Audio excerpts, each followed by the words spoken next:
Hi, this is Kev with KGMGM, owner of Pro Advertisers Club, a totally free site to advertise. Go to ProAdvertisersClub.com and join for free today and start advertising for free. Made it into Silver 3, was working towards Silver 2, got beat up a little bit, and I will be Silver 2 probably today, sometime tonight when I have more time. Um, I probably wasn't battling enough, is why I wasn't able to fight my way up. I also noticed something else was that the cards that I was using in bronze, well, the strategy I was using when I was in, that got me to silver last month wasn't working in bronze, and as soon as I got into silver, it's done a lot better. My winning percentage has gone up about 40%. So that's something I got to check into. Is you'd think it'd be the opposite. The higher up you go, the more powerful cards you got are going to do good in the bronze, and it should. But for some reason, it didn't. So I got to change that in the bronze. But the biggest thing is I wasn't, I'd battle 20 minutes a day, 10 minutes a day. That's all I had. But I'm going to have to make more time, especially in the earlier part of the season, to get up to there. So let's go ahead and open up the daily rewards. So this will be a silver 3. So it should be 2 chests. And tomorrow, if I get, I should be able to get to silver 1, no problem, by the end of the season, hopefully tonight. And the rewards will be a little bit better. There'll be DEC now, yeah, instead of credits, even though it's not a lot. And I got a card, so that's nice.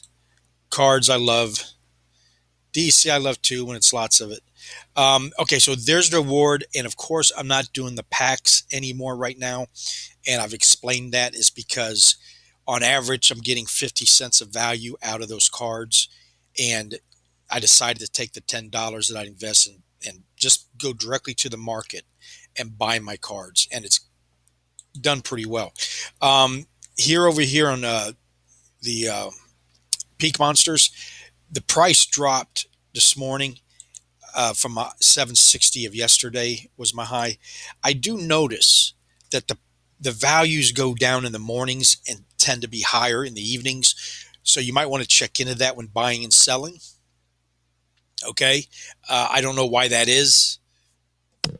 I just noticed the numbers and that the my overall value is usually lower in the mornings than it is in the evenings. So, and that's when I tend to do my buying. Now, let's go look at the numbers real quick. And I'm starting a new thing called YouTube comments because people are leaving comments and I'm not commenting back. Um, if I mispronounce your name, I apologize. Corkstain Faju Tagana. Just rinse some mycela, and mushroom sear. It will easily climb you up to silver. True. Yes, I do own those cards. The problem is on Quest, if unless that's the set you're using, it doesn't do you any good. And two, when I do use a set, I do use these, and so it might be a combination of how I'm using them. Like maybe I got them in the wrong position because that's another strategy. I'm going to start teaching what I learned here about battling because it's much more involved than you initially think when you join. The in that 6 card stack, you got the on the top you have the summoner. Okay, that's the gatekeeper. You have to have it. Depending on the level of that summoner is the level of the card that you can bring in, depending on your rating. The bronze caps you, the silver caps you, and I'll show you that in a second. So in bronze, it don't matter if you have maxed out cards, you can't use them, and it will limit the level that you can use. And I think at bronze, it's like third level for first or for commons, etc. I'll show you. I'll show it to you. So anyway, yeah. So anyway, thank you for your advice, and that is true. That is a very powerful card, but when I'm not using that card set, it doesn't do me any good. Eric M, you should only level your cards up as high as your summoners allow you to play. I just discussed that. Very good point.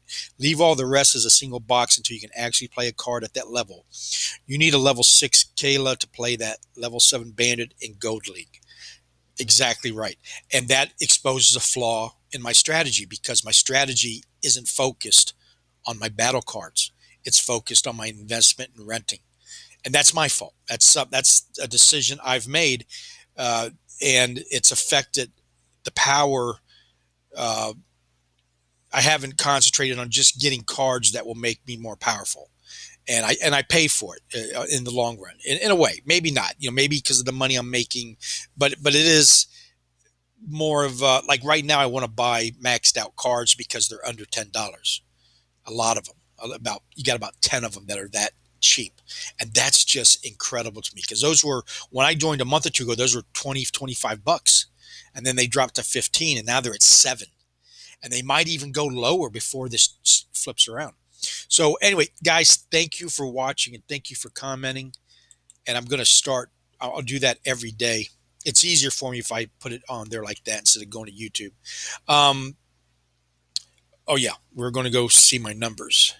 So here it is. These are the rules I go by, the Splinters 10,000 challenge. This is not operated or sponsored by Splinterlands. It's just something I thought I'd do. It's day 114. I've bought 129 packs, and I was breaking it all down to $10, but what I just do now is I put $10 in every other day. So after we do this video, I'm going to put in $10 for tomorrow, the 26th. And the reason I put it in a day early, which it still comes out to every other day, but I get that by buying my cards today for tomorrow, I get that bonus SPS. And as we can see, so I've put in $684 so far.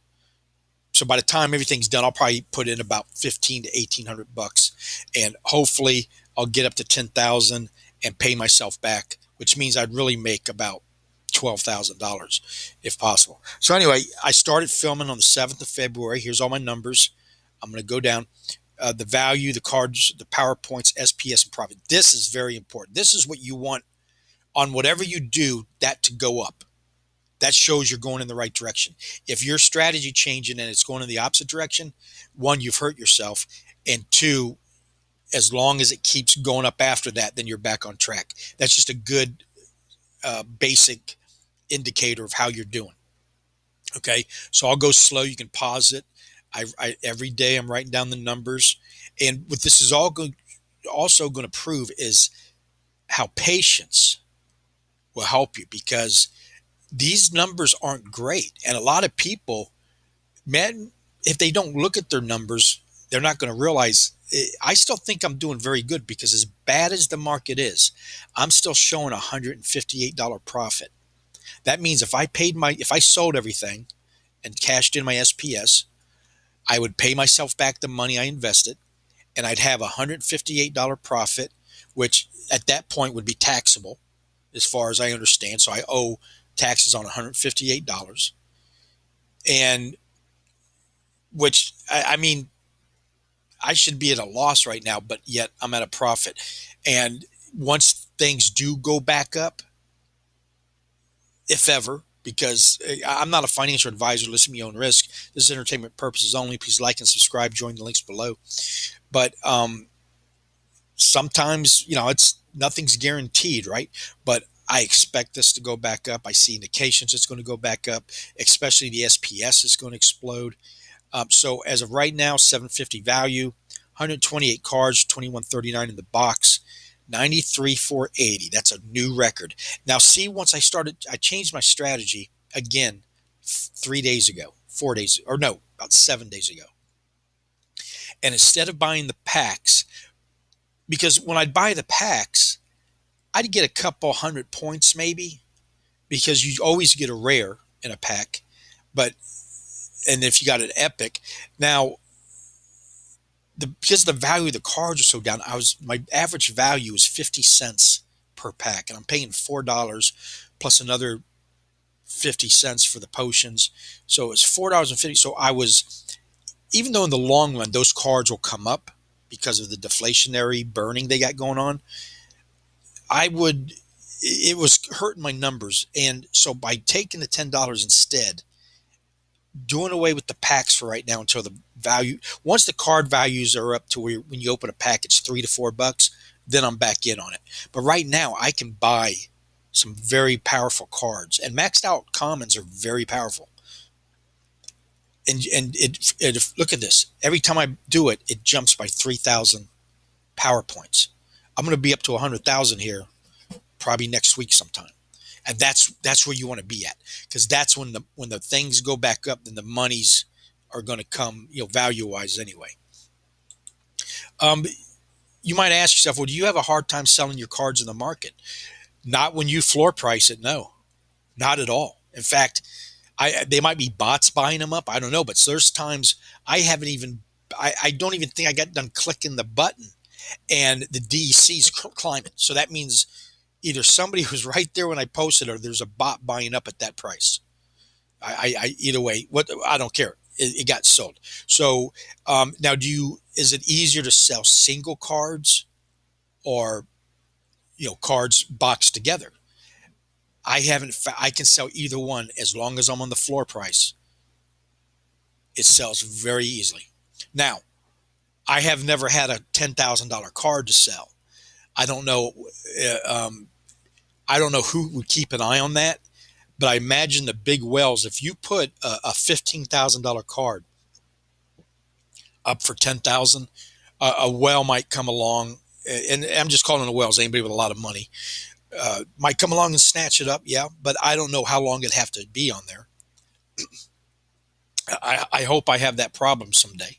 So here's my rentals. So I'm concentrating back on rentals again, because what I'll do is I'll buy these maxed out commons and then rent it out for 10 to 20 DC. And as the season gets less, this goes up in value. So I'll be making about 800 here in the next few days. In fact, all my cards come off the table today to re-rent, and I'll check it out then. So that's pretty much it. I'm trying to keep these videos under 10 minutes. And I wanted to show you the leagues of what I was talking about. See, here's where I'm at now. I'm in silver. You start off here, and then you get into bronze. And at bronze 2, you start earning DEC when you win a battle. Okay. And your power rating's only got to be 400 for bronze 3. That's not much at all. 100. 1,000. Now, these are cards you have to own. They have to be yours. And you can't be renting them out, or it takes it away. Okay. But look how many chests you get. That's why you want to do it. Because the rewards, if you don't want to put any money into this game, the rewards and buying and selling in the market is going to be your bread and butter. Okay. But here's the summoner, what Eric M was talking about. He's saying don't waste your money on cards you can't use. That's true if that's my concern, is it the bad, and it hasn't been. And again, that's my fault. And I'm going to have to maybe change that if I want to stop getting my ass kicked. But you can only bring in a 3rd level common, a 2nd level rare, 2nd level epic, or a 1st level legendary. Yeah. So there's that. Then once you go up to silver, it jumps 5, 4, 3, 2. And of course your rating jumps. I'm right here right now. I'm between 1,000 and 1,300. And I've got 57,000 power. The maxed out power I've got is about 90,000. So in order for me to go to gold, and I almost did last season, the last day I was battling for gold. I got to 6 points away, and then it just, like something woke up and kicked my ass all the way down almost to silver 2.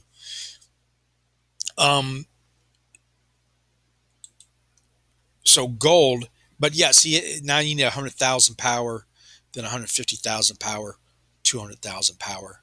And so that's about as simple. But here, when it's maxed out, you got to get all the way up to diamond 3 to be able to max out all your cards. That means you can battle with anything that you have, as long as you got, mana. And then the champion is just off the charts. But look at the chest they're getting, 150 chests. Imagine opening up that. You're going to get some packs. You're going to get some gold. That's pretty nice. Okay. That's it for today. And well, actually, let me go show you the.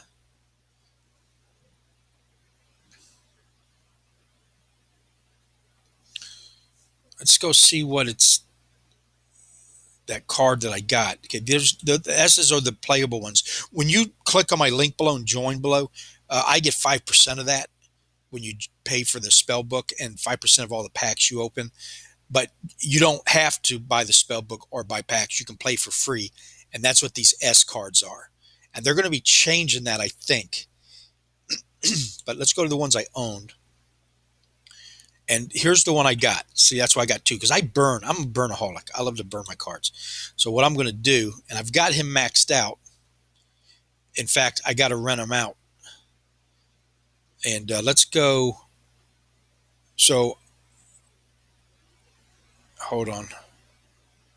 Oh no, it's the gold card I got maxed out. So here's what I'm going to do. He's second level.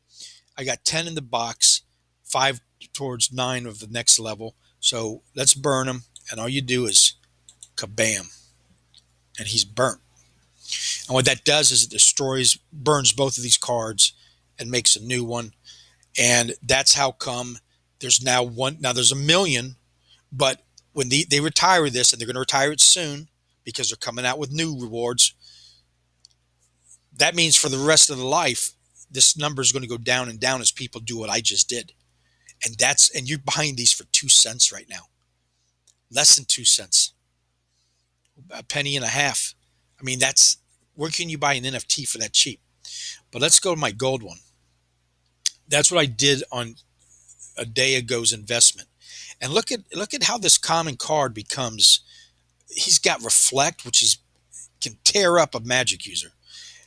The thorns are awesome. That does 2 damage on every, and he's pretty protected. And if you throw on some more protection on him, he could actually, for a guy who can't attack, he could do some damage, even as a tank at this point. You put a healer and a shield repairer behind him, and that's what I wanted to show you in that last battle.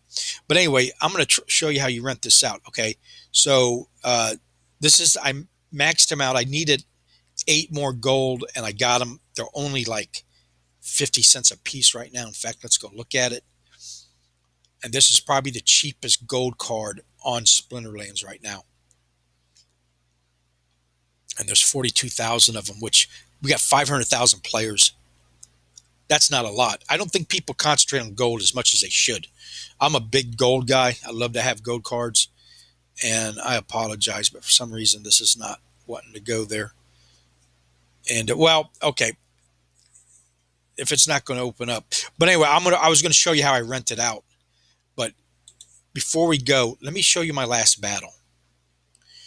And then that'll be it. And here it is. I lost. Okay. Kama Piece 644. The reason I think things like that are bots, because I just don't know why somebody would put that. Well, that number might have significant meaning, but it doesn't matter. It's irrelevant. I lost. So let's play the battle. I want to show you something that. Hold on. All right, I muted the music in case you can hear me all right. So look at my lineup. I love the Thorn attack, and I love this one. This is a dragon, and with the dragon summoner, I can use the dragon and then attach it to which in this case was the fire element. So here's the person I'm fighting. Now look, these 2 cards, this guy can't even attack, and they've only got 3 health, 1 health. Her mana's 3, his mana's 3. You can get them relatively cheap. She's a little bit more expensive. But I overlook cards like this, but this is a double. This one it's their abilities. This one repairs the shield, and this heals. Okay. So as I'm battling, watch how they keep this one going, and I can't kill it. And it does it for every one that ends up. So then it, right? And then plus its summoner has got a +1 shield and then +1 on speed. So from what looks like a pretty weak lineup is actually kick ass. And let's go look at it. We'll show exactly what happens here.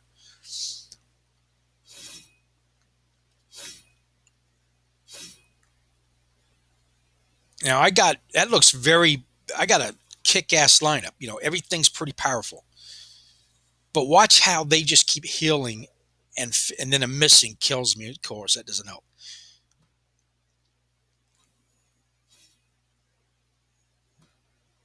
See, so I'm almost got this one beat, and that was my legendary 0.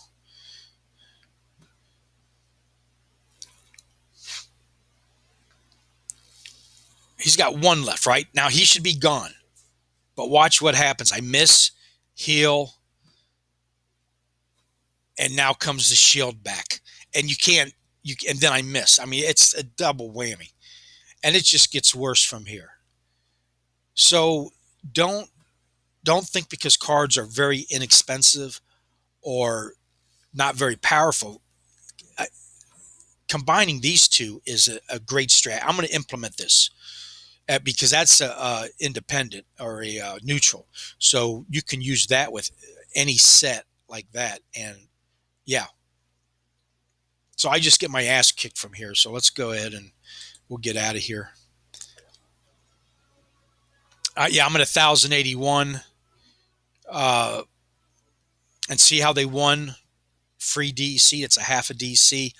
Now, once you get into higher levels, you're winning 5, 10, 20 DC at a time, which is incredible. Of course, it's a lot harder to win too, supposedly. So, okay, that's it. I'm going to start showing battles and talking more about strategy. The way you set those cards up, though, whether if you put the card at the front as a tank or you put it in the back is a huge difference depending on the card. And then there's only so much you can control. If your adversary has got a pretty good lineup that's going to knock out it's like defense on football. Once you're set, you're stuck with it. And you just gotta try to, recuperate and catch up. So, all right, that's it for today. Thank you for watching. Please like and subscribe, and I'll see you tomorrow.